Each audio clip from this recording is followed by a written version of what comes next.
오늘 우리에게 주시는 하나님의 말씀 말라기 1장 1절에서 14절까지의 말씀입니다. 말라기 1장 1절에서 14절까지의 말씀 우리 한 절씩 교독하도록 하겠습니다. 1절 말씀 제가 먼저 봉독합니다. 여호와께서 말라기를 통하여 이스라엘에게 말씀하신 경고라.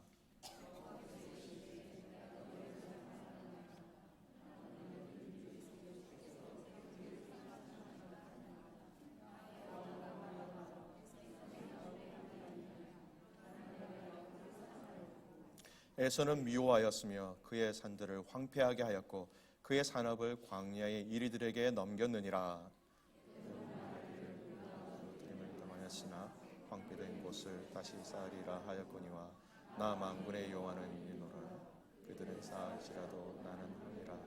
사람들이 그들을 일으켜 악한 지역이라 할 것이요 여호와의 영원한 진노를 받은 백성이라. 너희는 눈으로 보고 이르기를 여호와께서는 이스라엘 지역 밖에서도 크시다 하리라. 내 이름을 멸시하는 자들아, 나 만군의 여호와가 너희에게 이르기를 아들과 아버지를 정원 그 주인을 공경하라니 내가 아버지인데 나를 공경함이 어디 있느냐? 내가 주인이신데 나를 두려워함이 어디 있느냐? 너희는 이르기를 우리가 어떻게 주 이름을 멸시하니까? 너희가 더러운 떡을 나의 제단에 드리고도 말하기를 우리가 어떻게 주를 더럽게 하였나이까 하는도다. 이는 너희가 여호와의 식탁은 경멸히 여길 것이라 말하기 때문이라.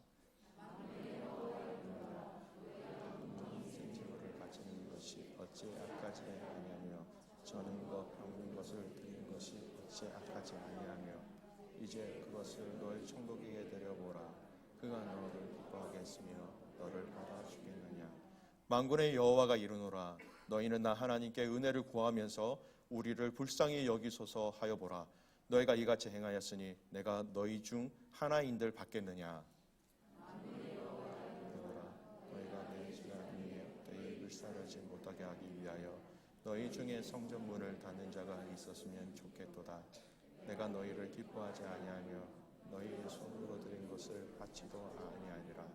만군의 여호와가 이르노라. 해 뜨는 곳에서부터 해 지는 곳까지의 이방 민족 중에서 내 이름이 크게 될 것이라. 각처에서 내 이름을 위하여 분향하며 깨끗한 제물을 드리리니 이는 내 이름이 이방 민족 중에서 크게 될 것임이니라.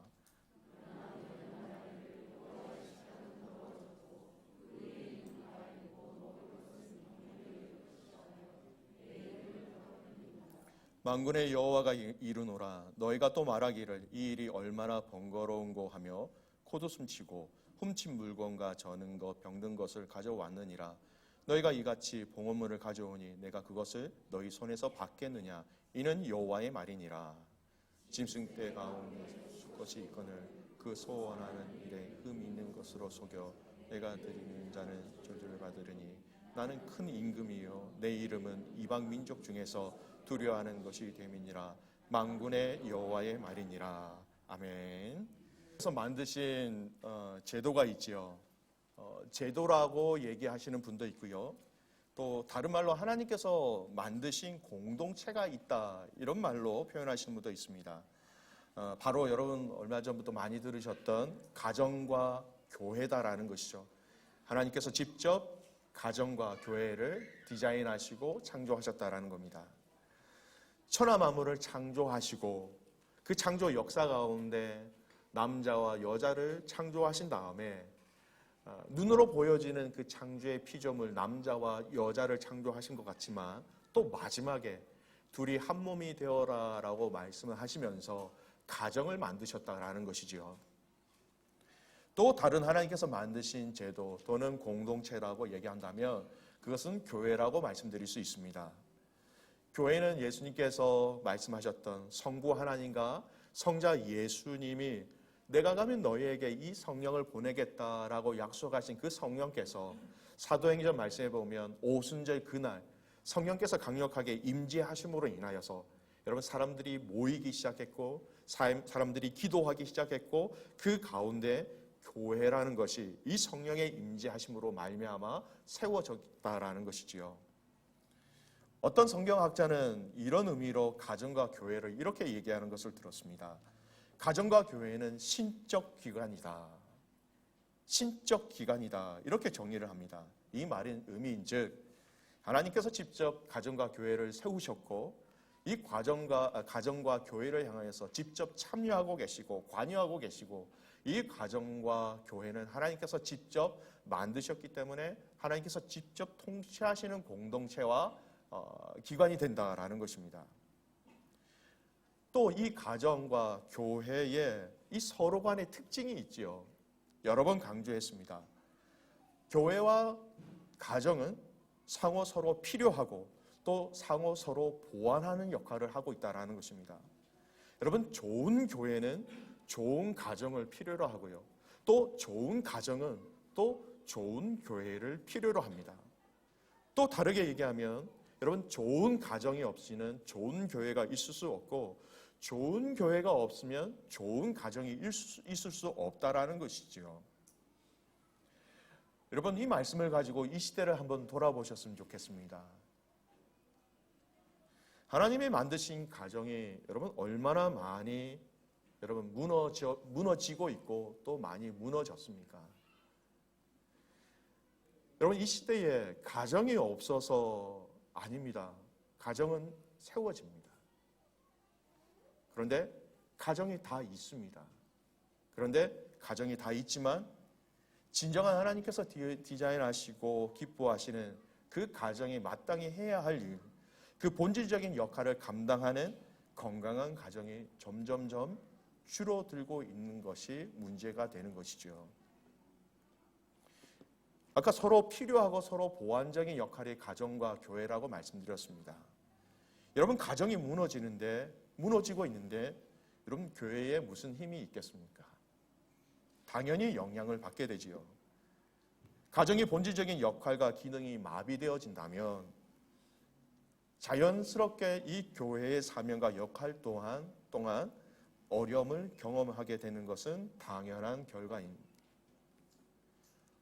한 가지 확실한 것은 여러분, 이 가정과 교회가 너무나 중요하기 때문에 여러분, 가정이 가장 안전하고 포근해야 하고 평강을 누려야 할 장소이기도 하면서요. 또 이 가정은 한편으로는 가장 철저하고 또 가장 처절하고 가장 격한 싸움이 있는 영적인 전쟁터도 될 수 있다라는 것입니다. 가장 세이프 존도 될 수 있고요. 배틀 존도 될 수 있다라는 겁니다. 가장 안전한 장소가 되기도 하지만 또한 가장 전쟁 중에 전쟁을 경험하는 그 장소가 될 수 있다라는 것이죠. 가정과 교회가 편안하고 하나님의 임재를 경험하는 가장 은혜와 감격의 장소가 되기도 하면서도 사단은 가만히 있지 않고 이 가정과 교회를 계속해서 공격하기 때문에 여러분, 이 가정, 교회 또한 어떻게 보면 가장 심각하고 처절한 영적인 전쟁터가 있는 곳이기도 하다라는 의미입니다.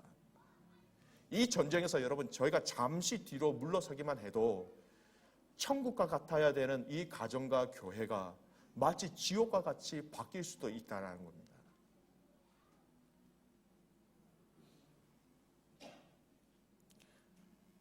이 시대도 가정에 대해서 말씀드린 것처럼 교회가 없지는 않습니다. 교회가 없어서 문제되는 것이 아니라 교회가 교회로서의 사명을 감당하지 못함으로 인하여서 교회에 그 하나님께서 주신 영광과 권위와 그 영향력과 힘을 잃어버렸기 때문에 교회가 문제가 되는 것이죠. 여러분, 이런 시대 속에서 교회와 가정을 향한 사단의 공격 속에서 여러분, 사단이 공격할 때 가장 핵심적으로 공격하는 삶의 영역이 여러분 어디인지 아십니까? 바로 예배입니다. 이 예배에 대해서 사단이 어떤 다른 이물질과 잡음과 또 다른 것을 던져버리거나 또 섞게 한다면 여러분, 문제가 생기기 시작하면서 가정과 교회는 가장 이 예배라는 본질적인 그런 기능을 상실하게 된다라는 것입니다. 여러분, 정수기라는 거 아시죠? 정수기 가장 본질적인 사명이 무엇입니까? 물 안에 있는 정결하지 못하고 깨끗하지 못한 불순물을 다 걸러내는 것이죠. 필터링을 하는 거 아닙니까? 여러분, 우리 성도들은 이 예배를 통해서 날마다 우리를 정결케 하시는 그 하나님의 은혜를 맛보고 살아야 되는데, 그 은혜를 마셔야 되는데, 여러분, 이것에, 이 필터링하는 이 시간과 이 장소에 또 문제가 있으면 계속해서 걸러지지 않는 물을 마시게 되면 오염된 물을 마시게 되는 것이고요. 그러면 우리의 영적인 건강은 멀지 않아 곧 시들게 되고 심각한 영적인 병에 걸리게 된다라는 것입니다. 오늘 이 시대의 믿음의 성도들의 많은 부분의 문제는 바로 이 예배에 대한 가장 중요하고 본질적인 부분에 문제가 생김으로 인하여서 야기되어진다라는 것입니다. 여러분, 이 예배에 대해서 우리가 문제가 있을 때에 우리는 심각한 경고의 사인으로 알고 빨리 점검해야 되는 것이죠. 자동차를 이렇게 운전하고 했을 때 계기판에 엔진 이상이라는 불이 들어오면 빨리 여러분 병원에 가셔야죠. 자동차가 무엇이 문제가 있는지 가장 핵심적인 부분에 있어서 문제가 있다면 그냥 가만히 둘 수 없다라는 것입니다. 그 불이 들어와 있는 상황에서 여러분 계속 운전한다는 것은 계속해서 내가 위험 가운데, 어려움 가운데, 사고 가운데 계속해서 점점 깊이 들어간다라는 사인인 것이죠. 사랑하는 귀한 믿음의 가족 여러분, 여러분의 예배 생활은 어떠십니까? 여러분의 예배에 문제가 생겼다면 여러분 가만히 있으시면 안 됩니다. 물에 빠졌는데 숨을 쉴 수가 없지요. 그러면 그 물에 빠진 사람이 느긋하게 여러분 있는 사람이 어디 있습니까? 물론 생존 수영이라는 것을 하기 위해서 마음의 릴렉스를 하면서 이렇게 몸에 힘을 빼면서 몸이 붕 뜬 상태로 가장 체력을 최소하게 하면서 생존하는 그 생존 수영이 새로 있긴 있음을 보았습니다만 주위에 있는 사람들은 어떻게 해야 됩니까? 그 본인은 어떻게 해야 됩니까? 어떤 방법을 쓰든지 이 호흡이 막히지 않도록 이 물과 이 물속에서 내가 죽지 않도록 어떠한 방법을 쓰든지 호흡은 계속해서 유지할 수 있어야 된다는 것입니다. 주위에 있는 사람들은 뭘 해야 됩니까? 그 사람을 살리기 위하여서 다른 필요한 사람들에게 이 상황을 알리고 손을 들어서 사인을 보내서 빨리 이 사람을 구해낼 수 있도록 여러 가지 방법들을 최선을 다해서 그를 살려야 하는 것이죠. 우리 가운데 내 안에 예배에 대한 문제가 생긴다라는 것은 여러분 심각한 영적인 호흡에 문제가 생겼다라는 사인이기도 합니다. 우리의 호흡에 문제가 생기면 어떻습니까? 점점 가다 보면 우리의 의식이 불분명해집니다. 우리의 육체의 감각이 점점점 무뎌지기 시작합니다. 그러면 무슨 일이 있는지도 깨달지를 못하게 된다는 것이죠. 우리가 신앙생활을 1년을 했던 5년을 했던 20년을 했던 30년을 했던 평생 내가 모태신앙으로 신앙을 했든지 간에 여러분 이 예배에 지금 이 순간에 지금 오늘 우리 안에 예배에 문제가 생겼다면 여러분 이것은 당장 지금 호흡하는 호흡에 여러분의 문제가 생기신 거예요. 과거에 오랫동안 신앙생활을 해왔던 그 기간이 그 별 의미가 없어지는 거예요. 지금 당장 우리가 호흡을 하지 못하고 있다면 여러분 얼마나 심각한 문제입니까? 모든 성도들은 여러분 모든 교회는 이 가장 본질적인 예배에 대한 부분들을 계속해서 점검하고 또 점검해야 한다는 것입니다. 사랑하는 믿음의 가족 여러분, 오늘 읽은 이 본문의 말라기의 말씀은요, 이스라엘 백성들이 이렇게 끊어져 버린 영적인 호흡에 대해서 이 예배에 대해서 하나님은 경고의 말씀을 하고 계신 거예요. 하나님께서 말라기를 통해서 이스라엘 백성들에게 하신 경고다, 워닝이다라고 성경 1절은 분명히 말씀하고 계십니다. 하나님이 빨리 말씀하시는 거예요. 지금 너희 뭐하냐? 지금 이거 빨리 해결하지 않고 뭐하냐? 지금 너희가 지금 이 호흡을 예배로 인한 영적인 호흡을 하지 못하고 있다면 너희들 다 죽는데 지금 뭐하고 있느냐? 오늘 말라기의 말씀은 그런 의미라는 것입니다. 여러분 이 본문의 말씀에는요, 이 본문의 또 말씀을 통해서 이 이스라엘 백성들의 예배에 무엇이 문제 있는지를 여러분 발견하고 또 어떤 예배를 하나님께서 기뻐하시는지 어떤 예배를 하나님께서 원하시는지 알아서 저와 여러분이 진정한 이 예배를 통해서 여러분의 영적인 호흡이 뚫려지기를 주님의 이름으로 축복합니다. 여러분 우리의 육체도 이 호흡이 막히면 답답하지요. 여러분 한 30초만 여러분의 호흡을 딱 중지한다고 생각해 보십시오. 얼마나 괴롭습니까? 하물며 영적인 예배가 막혀 있다, 영적인 호흡이 막혀 있다고 했을 때에 여러분 안에 있는 그 영적인 답답함을 해결할 수 있도록, 그것이 뚫어질 수 있도록 여러분 최선을 다하여 가장 우선순위에 앞장두고 이것을 해결하셔야 된다라는 것이죠. 오늘 이 말라기 선지자가 이야기하고 있는 그 이스라엘 백성들의 시대를 조금 살펴보는 것이 중요한 것 같습니다. 여러분, 그 당시 이 시대의 상황은요, 이 예배가 무너져도 너무 무너졌다라는 것입니다. 배경을 조금 말씀해 드리겠습니다. 이 말라기가 주님의 예언의 말씀으로 경고하고 있는 이때는요, 이스라엘 백성들이 여러분 바벨론이라는 70년 포로 생활을 하고 난 이후에 여러분 70년 뒤에 돌아오게 되지요. 돌아와서 스룹바벨을 중심으로 해서 성전이 세워집니다. 그 성전을 세울 때 여러분 이스라엘 백성들이 무슨 각오를 했습니까? 그들은 이제 우리는 하나님만 섬기겠습니다. 하나님, 다른 우상은 섬기지 않겠습니다. 우리 하나님만 사랑하겠습니다. 과거와 같은 우상을 섬긴 과거를 범하지 않겠습니다 라는 결단하는 마음으로 스룹바벨을 중심으로 하여 이 성전이 세워졌어요. 그 성전이 세워진 이후에 100여 년이라는 시간이 지난 다음에 이 말라기가 이 메시지를 선포하는 이 시대가 바로 100여 년이 지난, 스룹바벨 성전이 세워지고 난 이후에 100여 년이 지난 이 시대에 이 메시지를 전하고 있다는 것입니다. 오늘 말씀을 보십시오. 이 경고의 내용을 보면 이들은 또다시 하나님 앞에서 심각하게 하나님 앞에서 마땅히 드려야 될 이 제사에 대해서, 지금으로 말씀드리면 예배지요, 이 예배에 대해서 그들이 하나님을 철저하게 무시하고 있다라는 것을 성경은 말씀하고 있습니다. 하나님을 멸시하고 하나님을 경멸하는 장소가 여러분 제사를 드리는 장소가 되어버린 것입니다. 70년 포로로 잡혀가기 이전에, 이 바벨론을 통해서 멸망받기 이전의 그 상황보다 더 심각하게 하나님 앞에서 이스라엘 백성들이 범죄하고 있었다라는 것입니다.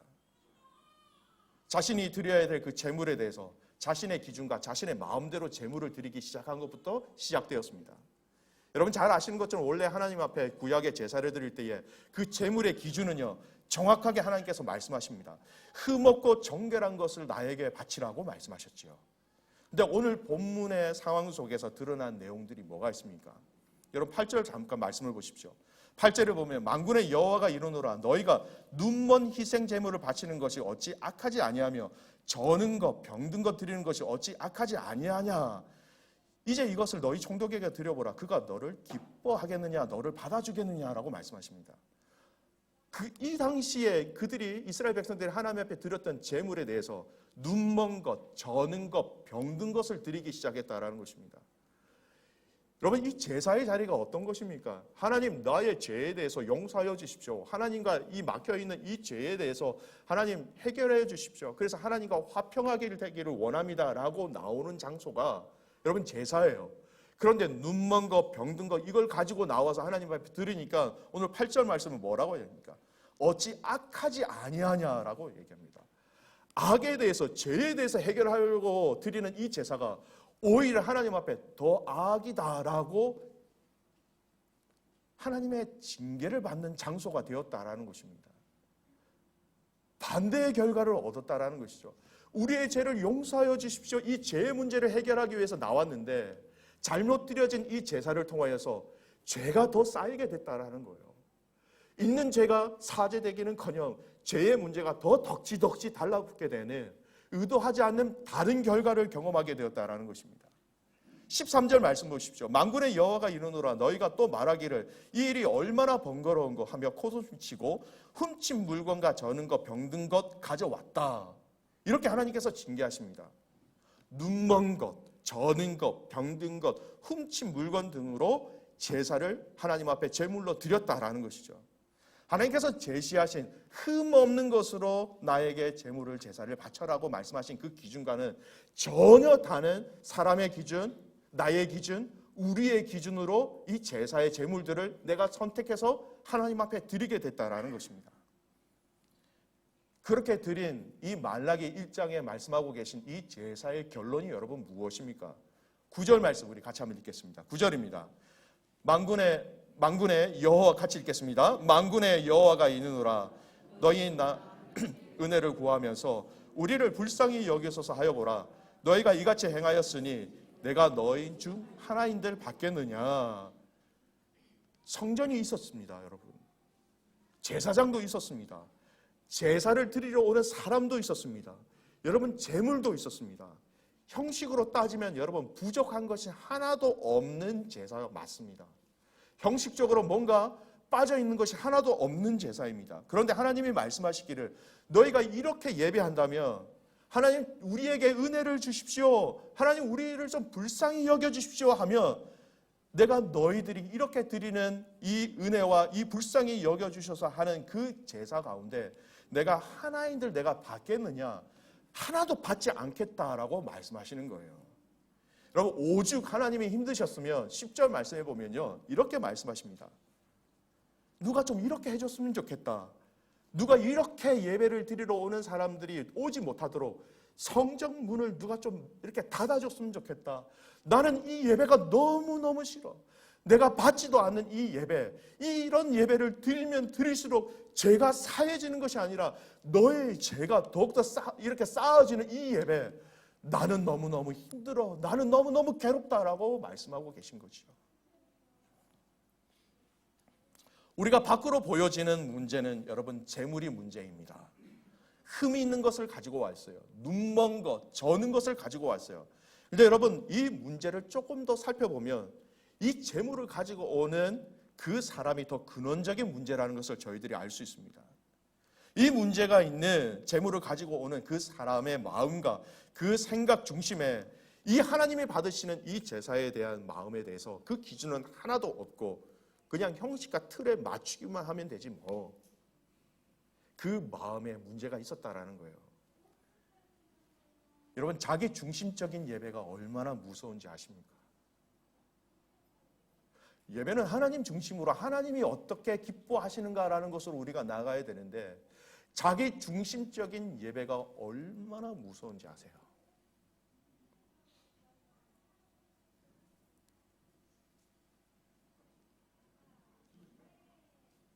(13절에) 이런 마음의 문제를 정확하게 잘 드러낸 한 단어가 있습니다. 13절 초반에 보면요 이렇게 예배 드리는 자들의 마음 상태를 잘 알 수 있는 단어가 있어요. 뭐라고 얘기하냐면 이렇게 제사를 드리는데 이 일이 얼마나 번거로운 거라고 얘기합니다. 번거롭다라는 것입니다. 오늘 이 말씀의 핵심을 지금 우리의 삶 속에서 여러분 조심스럽게 한번 적용해 보시길 바랍니다. 여러분 우리도 예배당이 있습니다. 예배 순서가 있고요. 예배를 맡은 자들이 있습니다. 찬양팀이 있고 찬양대가 있고 기도자가 있고 설교자가 있고 여러분 하나님 앞에 헌금도 드렸습니다. 찬송도 올려드렸습니다.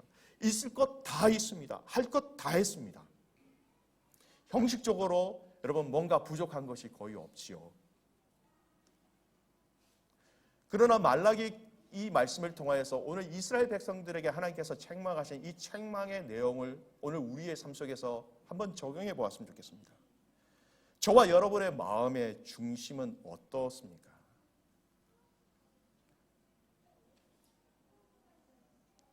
예배 드리러 오시면서 또 예배를 준비하시면서 그런 분들은 없겠지만요. 혹시 여러분 안에 이 예배가 좀 번거롭다라고 생각한 그런 생각이 드신 적은 없으십니까? 여러분 번거롭다는 의미가 뭐예요? 귀찮다라는 겁니다. 굳이 뭐 이렇게까지 해야 될 필요가 있을까? 여러분 귀찮은 일은 절대 기쁨으로 하지 못합니다. 여러분 아이들 심부름 시켜보세요.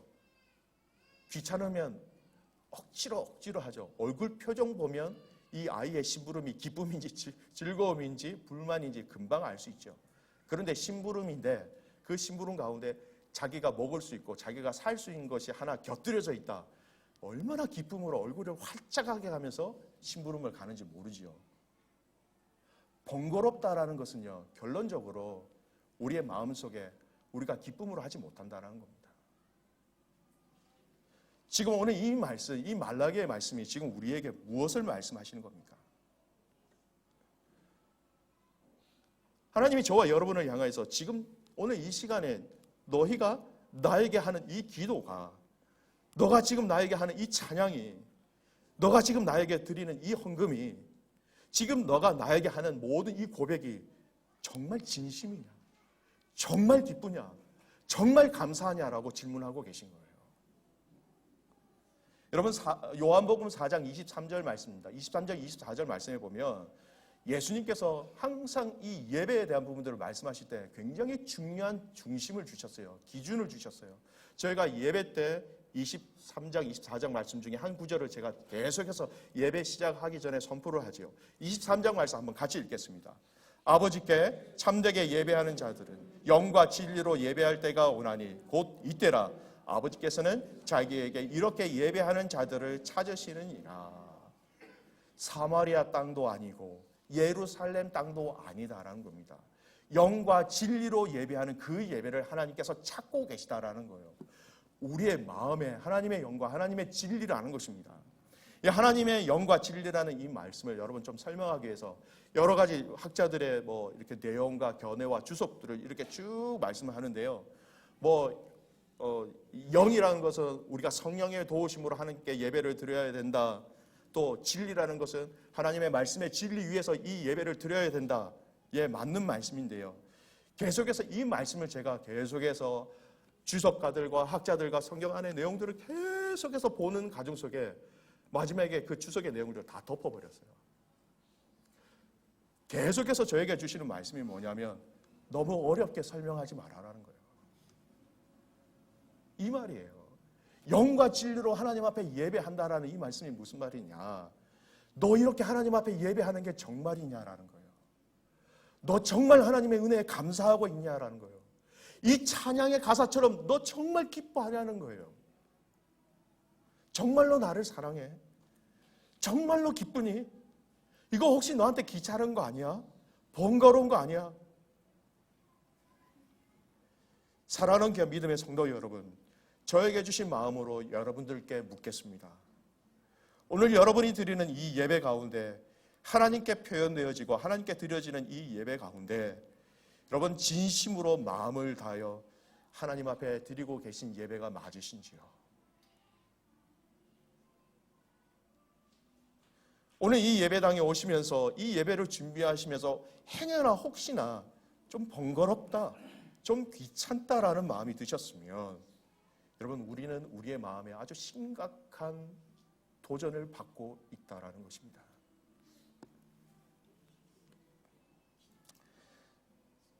오늘 저희가 감사주일로 함께 약속해서 하나님 앞에 드리는 감사주일입니다.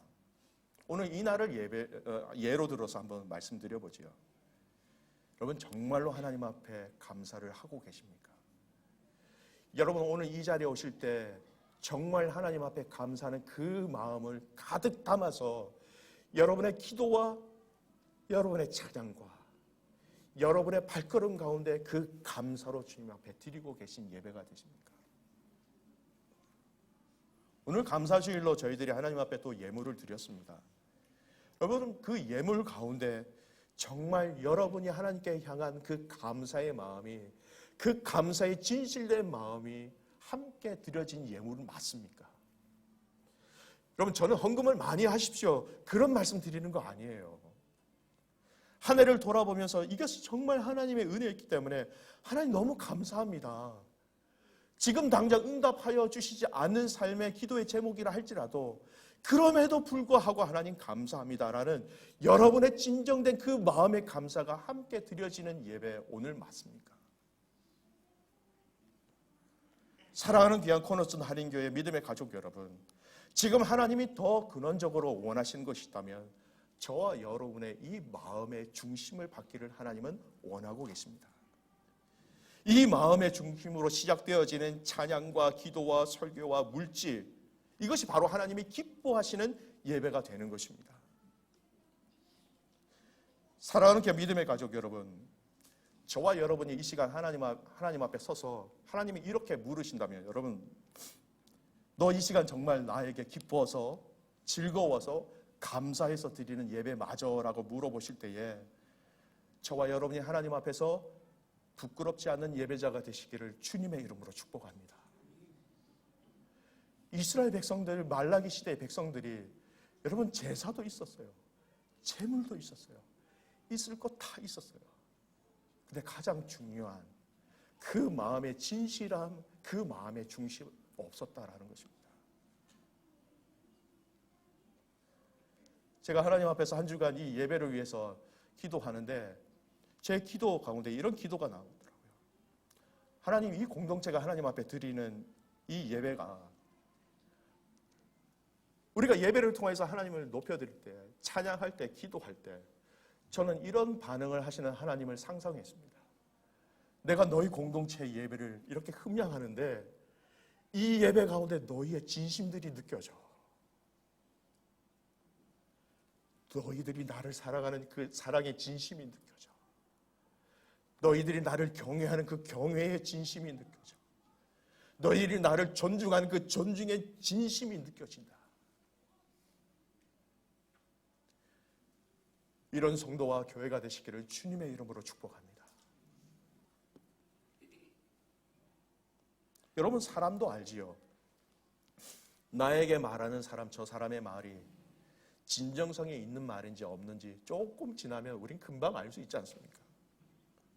하나님이 우리의 예배 가운데 우리의 진심을 하나님께서 느끼신다면, 우리의 진심을 예배를 통해서 흠양하신다면 여러분, 그 예배에 왜 은혜가 없겠습니까? 그 예배에 하나님의 임재하심이 왜 없겠습니까? 그 예배에 하나님의 치유하심이 왜 일어나지 않겠습니까? 진심으로 하나님을 찾는 자들을 향하여서 하나님 뭐라고 말씀하십니까? 진심으로 찾는다면 내가 너를 만나줄 것이다 라고 말씀하십니다. 행여나 혹시나 이 시간 아직도 하나님을 찾지 못하고 하나님을 만나지 못한 분들이 있다면 여러분, 정직하게 진심으로 하나님을 찾으시길 바랍니다. 그 찾은 가운데 하나님은 틀림없이 만나주신다라고 말씀하셨지요. 하나님을 알지 못하는 자들이 하나님을 만나고 이 진심 어린 이 은혜와 사랑을 간절히 간구할 때에 우리의 빈 마음에, 우리의 공허한 마음에 하나님은 당신의 것으로, 하늘의 것으로, 신령한 것으로 우리의 마음을 채워주신다는 것이죠.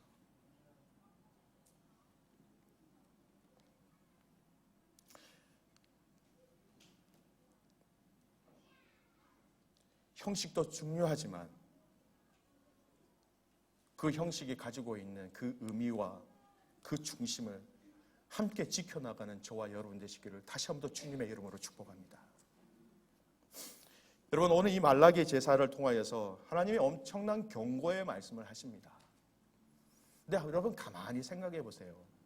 이스라엘 백성들이 이렇게 하나님 앞에 예배 드릴 때에, 제사할 때에 흠 있는 것, 눈먼 것 이런 것들을 드리는데 여러분, 그 예배가 무너짐과 동시에 또 근원적으로 저희들이 생각해야 될 게 뭐냐면 이 예배가 무너진 결정적인 이유는 여러분, 그들의 삶이 무너졌기 때문입니다.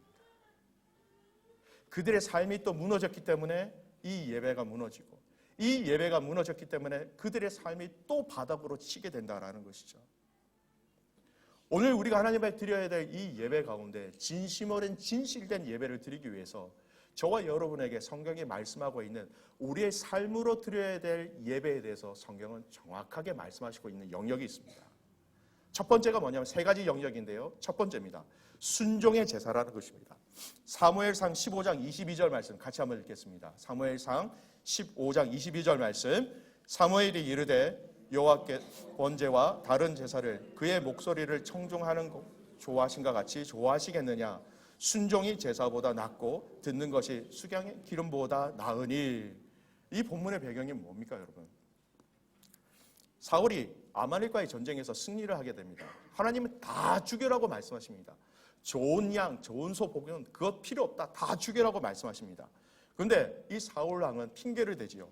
살려서 데려온 좋은 양과 좋은 소가 있었다는 겁니다.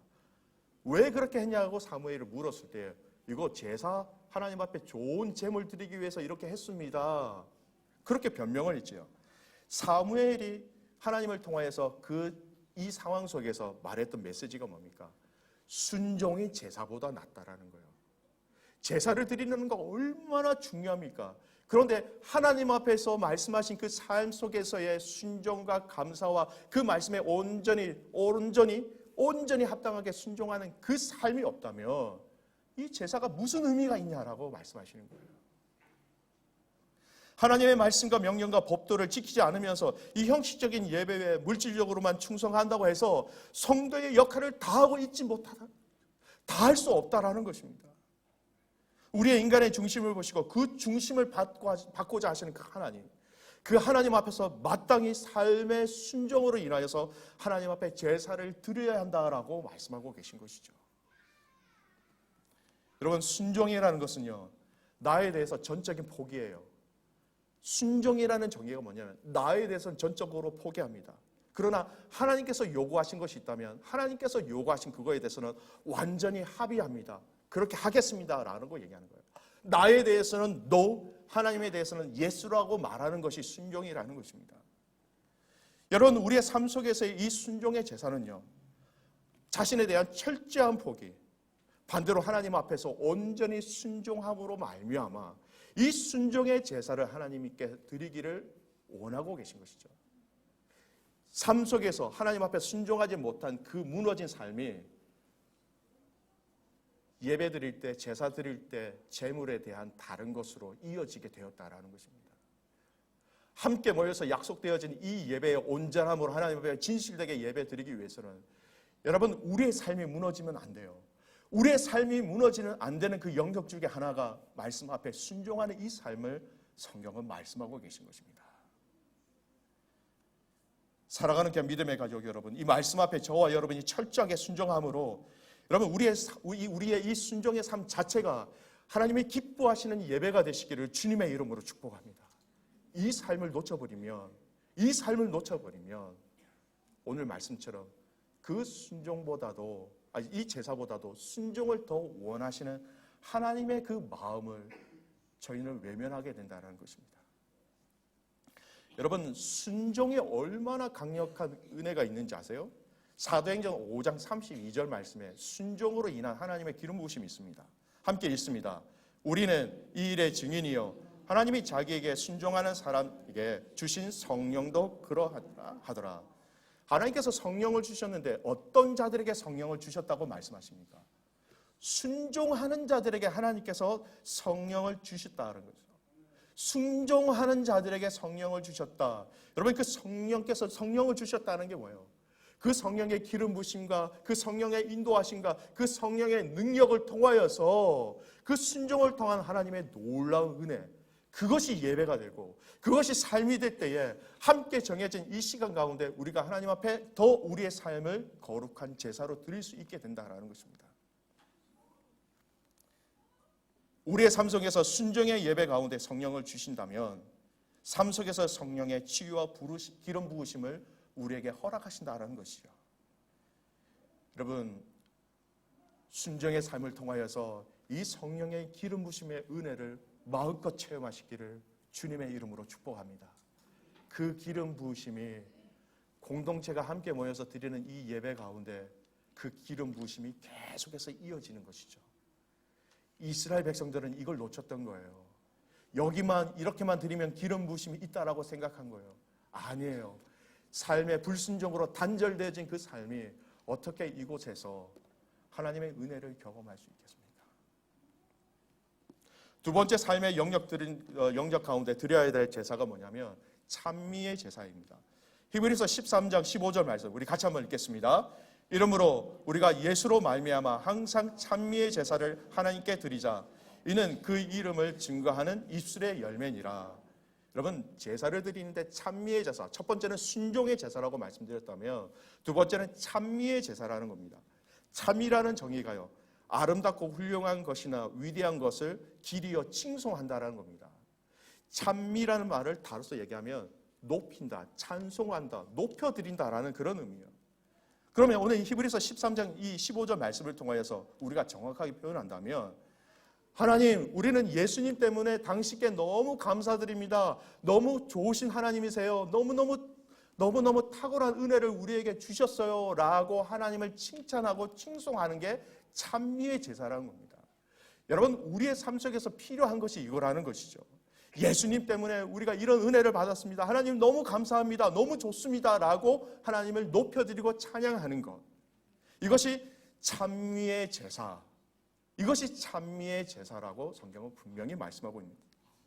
여러분, 이 찬미의 제사가 얼마나 중요한지 그냥 형식적인 예배보다 이 찬미의 제사가 너무너무 중요하다는 것을 시편 69편 30절에서 31절 말씀은 우리에게 정확하게 말씀하고 계십니다. 말씀을 같이 한번 읽을까요? 함께 합니다. 내가 노래로 하나님의 이름을 찬송하며 감사함으로 하나님을 위대하시다 하리니 이것이 소, 곧 뿔과 굽이 있는 황소를 드림보다 여호와를 더욱 기쁘시게 함이 될 것이라. 우리 그런 찬양에서 황소를 드림보다 진정한 예배를 정말 기쁘게 받으시는 그 주님, 그 찬양의 가사가 이 말씀을 여러분 약간 이렇게 모디파이해서 한 거예요. 무슨 말입니까? 황소를 드린다라는 거, 제사를 드린다는 거예요. 귀한 것을 드리죠. 값진 것을 드립니다. 그런데 이 황소를 드리는 그 제사보다 하나님께서 더 기뻐하시는 것이 있다면 오늘 69편 30절 말씀입니다. 찬송하며 감사하며 오늘 표현되어 있는 하나님 예수 그리스도를 통해서 우리에게 베푸신 이 은혜에 하나님 너무너무 감사드립니다. 너무너무 감사해서 이 찬양과 영광을 하나님 한 분만 받아주십시오. 이것을 하나님께서 형식적인 그 예배보다 이것을 더 원하신다라는 거예요. 저와 여러분의 삶 속에서 계속해서 잊지 말고 드려야 될 예배의 한 영역이 뭐냐? 찬미의 제사를 드리라고 말씀하신 것입니다. 사랑하는 믿음의 가족 여러분, 곡조가 있든 곡조가 없든 여러분 우리의 예배에 있어서 우리의 호흡을 여러분 방해하는 것들이 있다면 물리치셔야 되죠. 그런데 이것이 우리의 삶 속에서 시작되어야 한다는 것입니다. 세 번째 영역이 있습니다. 세 번째, 감사의 제사입니다. 시편 50편 23절 말씀이에요. 오늘 기도하신 집사님이 마지막에 선포하신 말씀이죠. 시편 50편 23절 말씀 함께 읽겠습니다. 감사로 제사를 드리는 자가 나를 영화롭게 하나니 그의 행위를 옳게 하는 자에게 내가 하나님의 구원을 보이리라. 감사로 제사를 드린다라는 것입니다. 여러분, 이 세 가지 표현이 성경에 흔하지가 않아요. 세 번밖에 없어요. 순종의 제사를 드린다, 찬미의 제사를 드린다, 감사의 제사를 드린다. 이게 모두 삶의 영역이에요. 이 삶의 영역에서의 제사가 온전해질 때 정말 기쁨으로 하나님 앞에 진정성을 가지고 더 깊은 예배로 나갈 수 있다는 것이죠. 마지막에 이 감사라는 것입니다. 이 감사로 제사를 드린 자가 하나님을 영화롭게 한다는 것입니다. 여러분, 영화가 무엇입니까? 영광스럽게 한다. 영광을 하나님 앞에 올려드린다라는 것이죠. 영광의 박수를 우리 하나님께 올려드립시다 하고 우리 찬양할 때 막 이렇게 박수 치죠.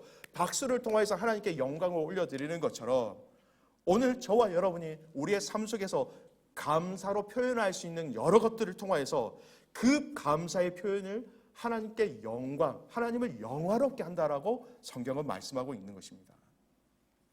소요리 문답이죠. 1문 1답의 질문과 답을 잠깐 읽겠습니다. 굉장히 중요한 부분이죠. 자, 1문과 1답을 같이 한번 읽겠습니다. 인간의 최고 목적은 무엇입니까? 인간의 최고 목적은 하나님을 영화롭게 하는 것과 영원토록 그를 즐거워하는 것이다 라고 말씀하고 있습니다. 인간을 창조하셨는데 그 창조의 가장 본질적인 목적이 뭐냐면 우리의 최고의 목적은 하나님을 영화롭게 하는 것과 그리고 영원토록 그를 즐거워한다는 겁니다. 영광을 올려드린다는 거죠. 우리의 창조의 목적은. 그런데 오늘 이 시편 70편 23편 읽은 말씀을 통해서 우리가 감사로 하나님 앞에 제사 드린 것을 하나님을 영화롭게 한다라고 또 말씀하고 계세요. 그러면 이것을 합쳐버리면 무슨 말이 됩니까? 우리가 감사로 하나님 앞에 제사를 드리는 이것은 우리가 마땅히 하나님 앞에 해야 될 가장 존재의 첫 번째 목적이다라고 성경은 말씀하고 계신 거예요. 우리가 감사로 제사 드리는 것, 우리의 존재의 이유의 가장 우선순위의 가장 앞선 것이다라는 것입니다. 그래서 저와 여러분이 하나님 앞에 감사의 제사, 감사의 예배를 드리는 것이 우리 인생의 최고의 목적이다라는 것. 이것이 바로 하나님을 영화롭게 하고 하나님께 영광을 올려드린다라는 것. 여러분, 저와 여러분의 모든 평범한 일상생활 속에서의 이 감사가 이 감사의 제사가 하나님을 영화롭게 한다는 사실을 여러분 기억하시길 바랍니다.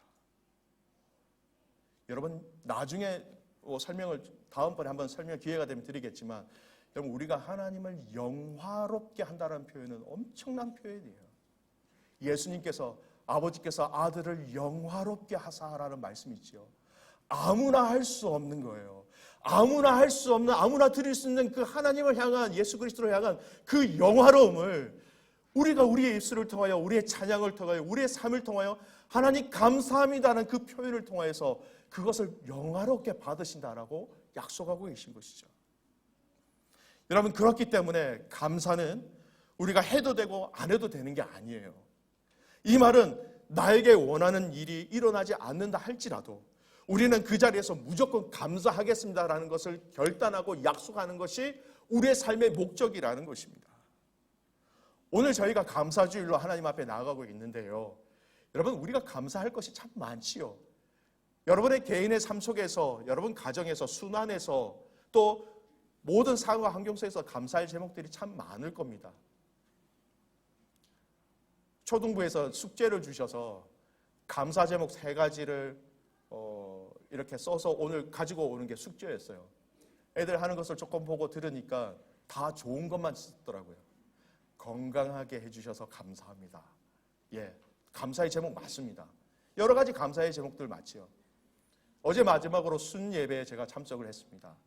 마지막에 참석한 그 순환에서 한 해 동안 감사한 제목들을 한번 나누어 봅시다고 했을 때에 정말 그냥 들어도 제 안에 감사가 더 많이 솟아오를 수 있도록 그 감사의 제목을 들을 때 저 또한 감사가 나왔습니다. 근데 여러분 조금 더 우리의 그 감사의 제목들의 영역들을 좀 넓혀봤으면 좋겠습니다. 우리가 아직 감사할 수 없는 영역들이 있을 것 같습니다. 하나님 저에게 건강을 달라고 했는데 여전히 제 건강이 좋지 않습니다. 하나님 이 재정적인 문제를 좀 풀어달라고 계속해서 기도했는데 아직 여전히 이 재정적인 문제가 어려움이 됩니다. 하나님 제가 생각하고 계획했던 그 계획들이 올해는 하나도 진행되지 않았네요. 하나님 제가 제 자녀들의 결혼과 또 출생과 또 모든 상황과 환경들을 위해서 기도했는데 아버지 하나님 아직도 응답되지 않았나요? 사랑하는 귀한 믿음의 가족 여러분, 오늘 우리를 창조하신 창조의 첫 번째 목적이 감사로 제사를 드린 거다라는 것은요, 이렇게 아직까지 하나님께서 응답이 없는 영역 안에서도 이 기도의 제목 안에서도 저와 여러분이 감사로 하나님 앞에 영광을 올려드려야 한다라는 것입니다. 이번 한 주간 동안 저는 여러분에게 도전을 드리고 싶습니다. 이 감사주의를 준비하시면서 감사의 진짜 감사의 제목들을 생각하시면서 나오셨겠지요. 네, 오늘부터 돌아오는 그 주일까지 여러분 참으로 내가 생각해도 이건 참 감사하기 힘들다라는 그 삶의 영역에 여러분 하나님 앞에 기도하시면서 하나님 앞에 엎드리시면서 여러분 그냥 제가 해라고 해서 하는 감사가 아니라 성령 하나님께서 여러분 안에 진정한 마음을 주셔서 상황과 환경은 아니지만 하나님 그럼에도 불구하고 내 안에 진정한 감사가 나옵니다. 그 감사를 경험하는 한 주가 되시기를 주님의 이름으로 축복합니다. 그러면 저와 여러분은 뭘 하는 거지 아세요? 하나님을 영화롭게 하는 거예요. 하나님께 영광을 올려드리는 거예요. 그 영광과 영화를 통해서 오늘 말씀은 뭐라고 얘기하십니까? 하나님의 구원을 그에게 허락하시겠다고 말씀하십니다. 그 감사의 제사를 통해서 하나님께서 이 문제를 어떻게 해결하시는지 그 하나님의 해결하심을 경험하게 될 것이다. 시편 말씀은 그렇게 결론을 내리고 있다는 것입니다. 사랑하는 믿음의 가족 여러분, 감사의 제사로 하나님께 나아가시기를 주님의 이름으로 축복합니다. 우리의 모든 문제들, 여러분 해결되지 않는 기도의 제목들 문제 아닙니까?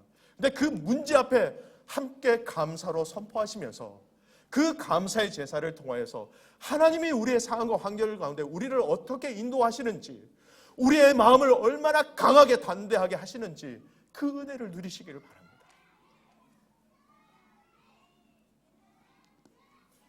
말씀의 결론을 맺습니다.